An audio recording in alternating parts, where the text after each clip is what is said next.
ICC men's T20 world cup 2026 one of the best world cup ಆಗೋ ಕಡೆ ಮುನುಗ್ತಾ ಇದೆ. ಯಾಕೆಂದರೆ ಬರೋಬ್ಬರಿ 20 ತಂಡಗಳು ಭಾಗವಹಿಸ್ತಾ ಇದ್ದಾವೆ. ಇದರಲ್ಲಿ Canada, Italy, Nepal, UAE, Netherland, USA, Ireland, Scotland, Namibia ಅಂತ ತಂಡಗಳು ಬಲಿಷ್ಠ ತಂಡಗಳ ವಿರುದ್ಧ ಹೋರಾಡುತ್ತಿರೋ ಮನೋಭಾವ ನೋಡಿದ್ರೆ ಮುಂದೊಂದು ದಿನ ಫುಟ್ಬಾಲ್ ಯಾವ ಥರ ಎಲ್ಲ ದೇಶಗಳಲ್ಲೂ ಇದೆ, ಅದೇ ಥರ ಕ್ರಿಕೆಟ್ ಕೂಡ ಎಲ್ಲ ದೇಶದಲ್ಲೂ ಆಡ್ತಾರೆ. ಇದಕ್ಕೆ ICC ಎಲ್ಲ ಥರದ ಸಕಲ ಸಿದ್ಧತೆಗಳನ್ನ ಮಾಡ್ಕೋಬೇಕು. Example Australia, England, Australia, south Africa, India, Australia, India, England ಯಾವ ಥರ ಸರಣಿನ ಆರ್ಗನೈಸ್ ಮಾಡ್ತಾರೆ, ಅದೇ ಥರ ಸೀರೀಸ್ನ ನಮೀಬಿಯಾ ತಂಡಕ್ಕೆ, ಕೆನಡಾ, ಇಟಲಿ ಆ ತಂಡಗಳಿಗೆ ಆರ್ಗನೈಸ್ ಮಾಡೋದ್ರಿಂದ ಆ ತಂಡಗಳು ಸದೃಢ ತಂಡಗಳಾಗಿ ಮುಂದೊಂದು ದಿನ ಬೆಳೀತವೆ. ಜೊತೆಗೆ ಈ ಫುಟ್ಬಾಲ್ನ ಎಷ್ಟು ದೇಶಗಳು ಆಡ್ತವೆ, ಅದೇ ಥರ ಕ್ರಿಕೆಟ್ನೂ ಕೂಡ ಆಡ್ತವೆ.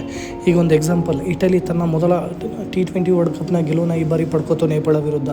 ಅದೇ ಥರ ಎಲ್ಲ ತಂಡಗಳು ತಮ್ಮ ಸಾಮರ್ಥ್ಯನ ಸಾಬೀತುಪಡಿಸ್ಕೊಳ್ಳೋಕ್ಕೋಸ್ಕರ ICC ಆಲೋಚನೆ ಮಾಡಿ ಪ್ರತಿಯೊಂದು ತಂಡಕ್ಕೆ ಸೀರೀಸ್ನ ಆರ್ಗನೈಸ್ ಮಾಡಿಕೊಡ್ಬೇಕು.